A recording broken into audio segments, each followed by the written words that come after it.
Հանրապետության օրվա առթիվ փառք նահատակներին եւ կեցցե Հայաստանի Հանրապետությունը։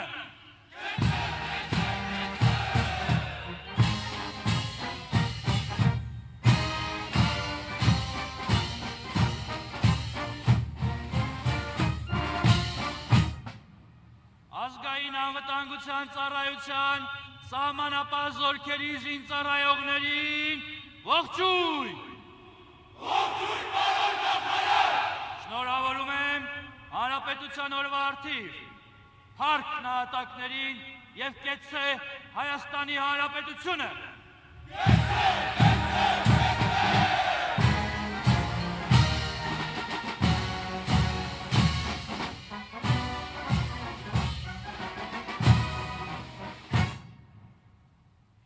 Ազգային անվտանգության ծառայության հատուկ նշանակության զորքերի զինծառայողներին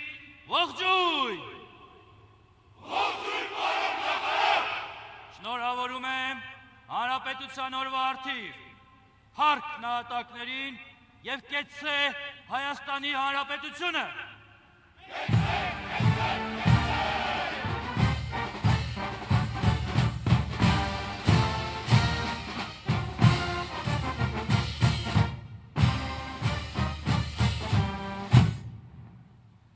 Հայաստանի Հանրապետության բանակի կին զինծառայողներին ողջույն։ Ողջույն, պարոն նախարար։ Շնորհավորում եմ Հանրապետության օրվա առթիվ փառք նահատակներին եւ կեցցե Հայաստանի Հանրապետությունը։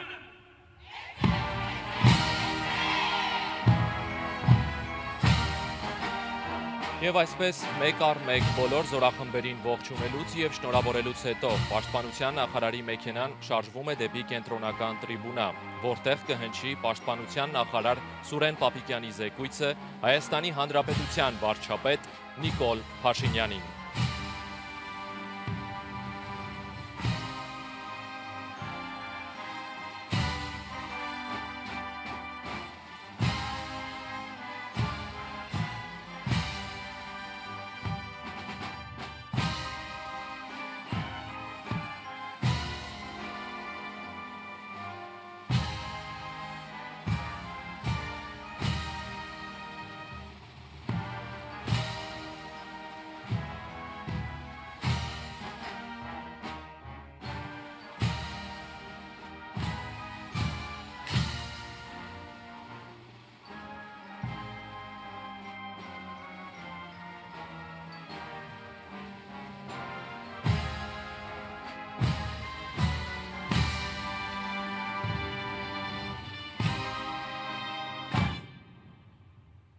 Հայաստանի Հանրապետության պարոն վարչապետ, զորահանդեսի մասնակից զորքերը, սպառազինությունը եւ ռազմական տեխնիկան շարանցմանը պատրաստ են։ Պաշտպանության նախարար Սուրեն Պապիկյան։ Ազատ։ Ազատ։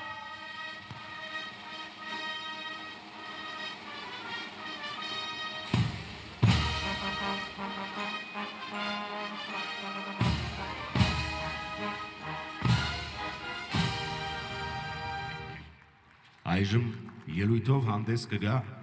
Հայաստանի Հանրապետության վարչապետ Նիկոլ Փաշինյանը։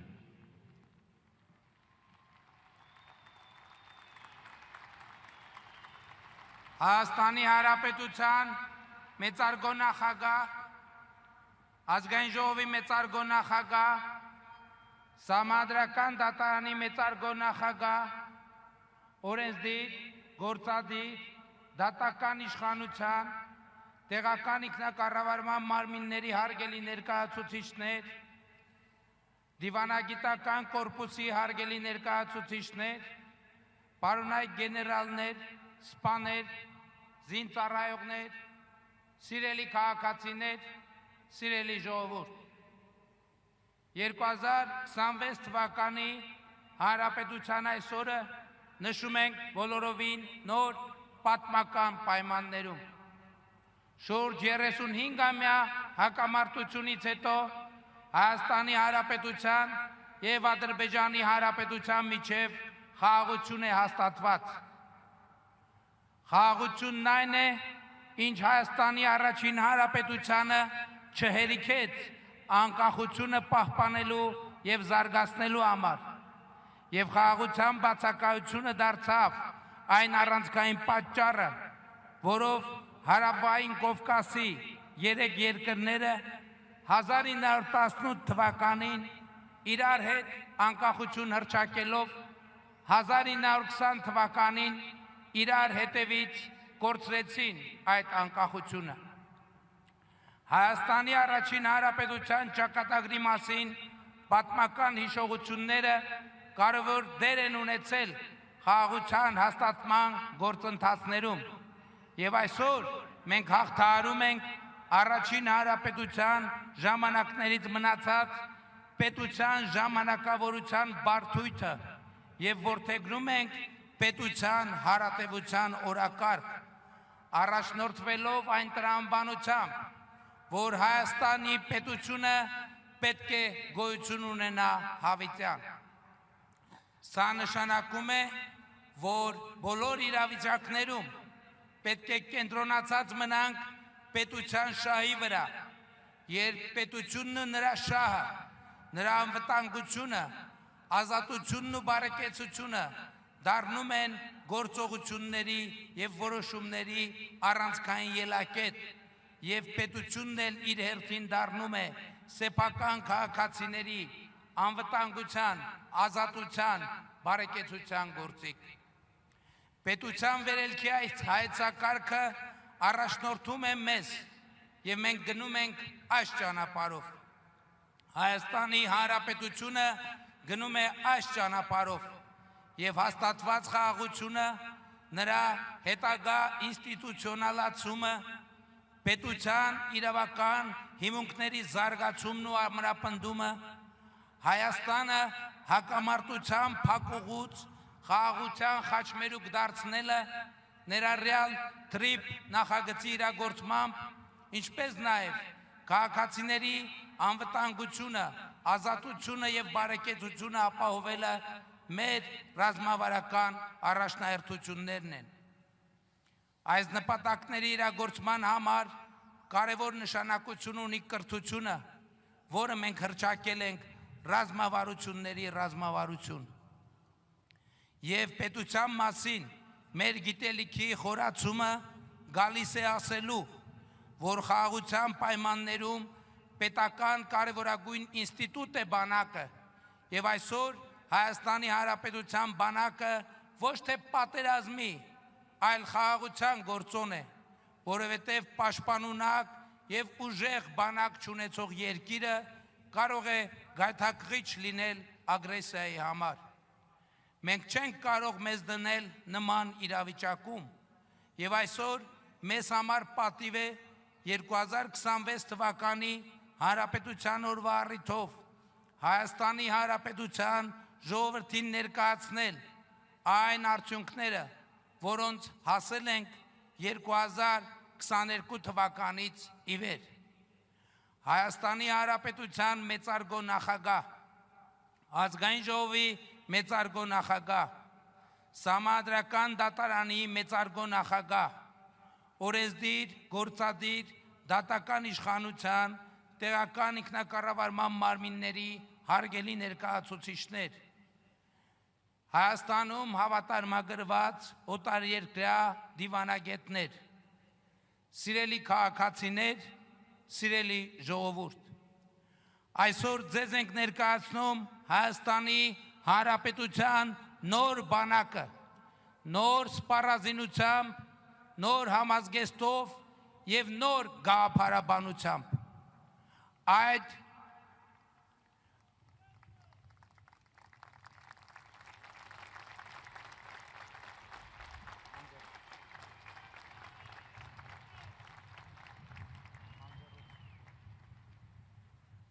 գաղափարաբանության առանցքը հետևյալն է. բանակի միակ խնդիրը Հայաստանի Հանրապետության միջազգայինորեն ճանաչված ինքնիշխան տարածքի պաշտպանությունն է եւ մեր բանակը չպետք է կիրառվի Հայաստանի միջազգայինորեն տարածքից դուրս բացառությամբ միջազգային պայմանագրերի հիման վրա իրականացվող խաղապահ առաքելությունների։ Այս մոտեցումն է հնարավոր դարձրել,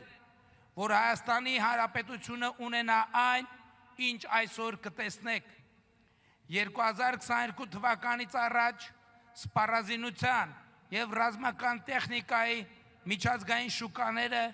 հիմնականում փակ կամ դժվար հասանելի էին Հայաստանի Հանրապետության համար, որովհետև միջազգային գործընկերները հրաժարվում էին Հայաստանի Հանրապետությանը զենք մատակարարել այն պատճառաբանությամբ, թե համոզված են, որ Հայաստանը այդ զենքը կիրառելու է իր միջազգայինորեն ճանաչված տարածքներից դուրս։ Եվ միայն 2022 թվականի հոկտեմբերի 6-ին Պրահայում ձեռք բերված համաձայնություններից հետո, երբ Հայաստանն ու Ադրբեջանը 1991 թվականի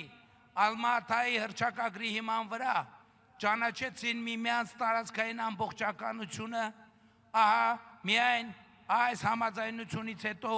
սպառազինությունների միջազգային շուկան բացվեց Հայաստանի համար։ Այսօրվա զորահանդես հաշվետվության մարտաշարքով կանցնի շուրջ 7 երկրների արտադրության սպառազինություն և ռազմական տեխնիկա և ռազմատեխնիկական համագործակցության այս աշխարհագրությունը իրական Հայաստանի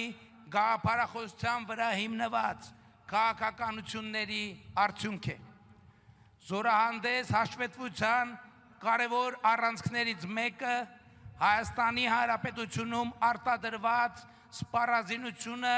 և ռազմական տեխնիկան է, որն այսօր միջազգային շուկայում կայուն դիրքեր զբաղեցնելու առաջին, բայց վստահ քայլերն է անում։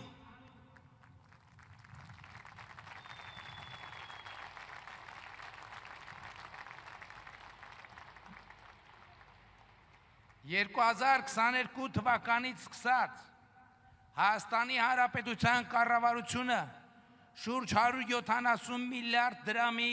ներդրում է արել ռազմարդյունաբերական համալիրում, և այսօր մենք ունենք արդյունքներ, որոնցով կարող ենք հպարտանալ։ Հայաստանի Հանրապետության պաշտպանունակության բարձրացման էական գործոն են նաև մի քանի տասնյակ ամրացված շրջանները, որոնք 21-րդ դարի պահանջներին համապատասխան ամրոց բերդեր են Հայաստանի Հանրապետության պետական սահմանի երկայնքով և ինժեներական մտքի գլուխգործոցներ։ Այսօր հպարտության առիթ է նաև այն, որ զորահանդեսին մասնակցում են կամավոր ատեստավորմամբ իրենց բարձր մարտունակությունը ապացուցած զինծառայողներ, ինչպես նաև պաշտպան հայրենյաց ծրագրի մասնակիցներ, ովքեր ժամկետայինից պրոֆեսիոնալ բանակի անցման գործընթացի կարևոր մասնակիցներ են։ Սիրելի ժողովուրդ, Հայաստանի Հանրապետության բանակի կերպափոխումը ընթանում է մեծ տեմպերով,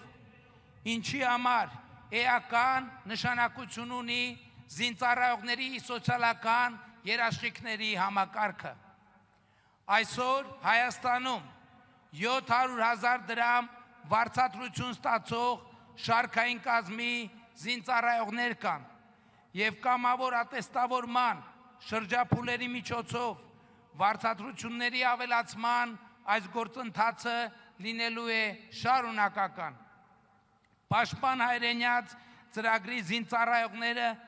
պայմանագրային հնգամյակը ավարտվելուց հետո կստանան նաև լրացուցիչ 5 միլիոն դրամ պարգևավճար։ Վազգեն Սարգսյանի անվան ռազմական ակադեմիայի կուրսանտները, որ այսօր ուսումնառության ընթացքում ստանում են մինչև 175,000 դրամ կրթաթոշակ, ռազմաուսումնական հաստատությունը հաջողությամբ ավարտելուց և սպայական նշանակում ստանալուց հետո Երևանի գներով հաշվարկված բնակարանի գնման վկայագրեր կստանան կառավարության կողմից Եվ այսպիսով մեր սպայակազմի բնակարանային խնդիրը, որը 2000-ականների սկզբից մեծ հաշվով չլուծված է,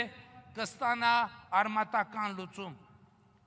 Կառավարությունը բոլորովին վերջերս որոշում ընդունեց առաջիկա 4 տարում Պաշտպանության նախարարության բնակարանային հերթացուցակում 2000-ականների սկզբից հերթագրված շուրջ 2850 ընտանիքների բնակարանային խնդիրը առաջիկա 4 տարում լուծելու մասին։ Ընթանում է զինծառայության մեջ գտնվող անձանց բնակարան ձեռք բերելու համար հիպոթեկային վարկի աջակցության պետական ծրագիրը եւ առաջիկայում այն ավելի կընդլայնվի։ Սիրելի ժողովուրդ, պետական այրեր, այսօրվա զորահանդեսը հաշվետվություն է քաղաքացիներին, թե վերջին տարիներին Հայաստանի Հանրապետությունը ինչ է արել Հայաստանի Հանրապետության պաշտպանունակությունը բարձրացնելու համար։ Բայց այս հաշվետվության հասցեատեր են նաև մեր նահատակները, ում զոհությունների գնով, ում կյանքի գնով Հայաստանի Հանրապետությունը այսօր պետություն է ավելի քան երբևէ, անկախ է ավելի քան երբևէ, ինքնիշխան է ավելի քան երբևէ, անվտանգ է ավելի քան երբևէ։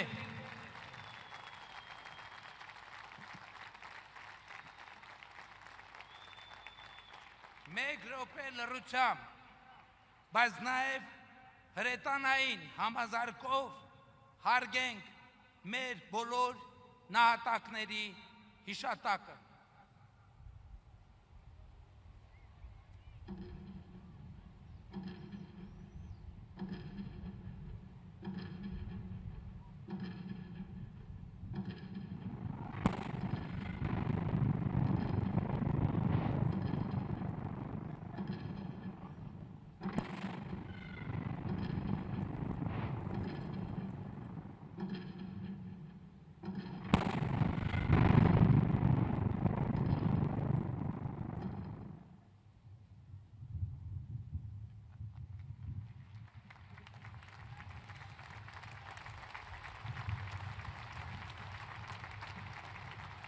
Շնորհակալ եմ։ Հայաստանի Հանրապետության մեծարգո նախագահ, պետական այրեր, Հայաստանի Հանրապետության քաղաքացիներ, սիրելի ժողովուրդ, Հայաստանի Հանրապետությունը սերտել է պատմության դասերը, Հայաստանի Հանրապետությունը սերտել է բանակի պատմության դասերը, եւ այսօր դուք տեսնում եք, տեսնելու եք այդ ամենի առարկայական արդյունքը։ Հայաստանի Հանրապետության նոր բանակը նոր սպառազինությամբ եւ տեխնիկայով, նոր համազգեստով, նոր գաղափարաբանությամբ, նոր զինանշանով, նոր հոգեբանությամբ եւ նոր մարտունակությամբ։ Շնորհակալություն եմ հայտնում բոլոր պաշտոնյաներին, զինծառայողներին, մասնավոր հատվածի ընկերություններին, մեր բոլոր միջազգային գործընկերներին, ովքեր ներդրում են ունեցել մեր նոր բանակի ձևավորման գործում։ Շնորհակալություն եմ հայտնում նաև Հայաստանում աշխատող, արդյունք ստեղծող, օրենքով սահմանված հարկերը վճարող, հսկիչ դրամարկղային կտրող պահանջող եւ ստացող բոլոր քաղաքացիներին, բոլոր մարդկանց, ում գեներացված հարկերի շնորհիվ Հայաստանի Հանրապետությունը կարող է իրեն թույլ տալ ունենալ նոր ժամանակակից պաշտպանունակ եւ ուժեղ բանակ։ Սիրելի ժողովուրդ, Հայաստանի Հանրապետության սիրելի քաղաքացիներ, շնորհավորում եմ բոլորիս Հանրապետության օրվա առիթով։ Հայաստանի Հանրապետությունը պետք է գոյություն ունենա հավիտյան, փառք նահատակներին եւ կեցե Հայաստանի Հանրապետությունը։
Հանդիսավոր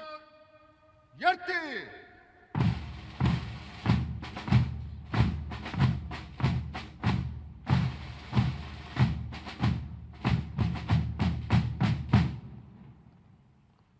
ըստ պաշտելի